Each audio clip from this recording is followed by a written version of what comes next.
বর্তমান সময়ে বিতির নামাজ নিয়ে অনেক মতপার্থক্যে দেখা যায়। বিতির নামাজের সহি বিধান জানতে চাই। দেখুন, বিতির নামাজের একাধিক পদ্ধতি যেটা আছে এগুলো সবগুলোই হাদিস সম্মত এবং এগুলো সবগুলো থটগত মতপার্থক্য।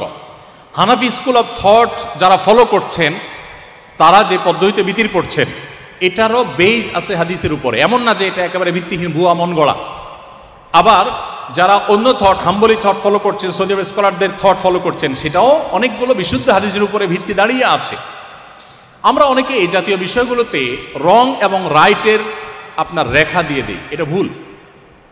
যখন থটগত মতপার্থক্য হয় তখন বিষয়টা এরকম হয়, ধরুন একজন ডাক্তার একজন রোগীর জন্য একটা প্রেসক্রিপশন করেছেন, তিনি একটা মেডিসিন দিয়েছেন, একই গ্রুপের অন্য কোনো মেডিসিন অন্য আরেকজন ডাক্তার প্রেসক্রাইব করেছেন, হয়তো দুজন এক্সপিরিয়েন্স থেকে করেছেন, এর কোনোটাকে যেরকম রং বা রাইট বলা যায় না, ঠিক একইভাবে থটগত মতপার্থক্যগুলোকে এত সহজে রং বা রাইট বলা যায় না।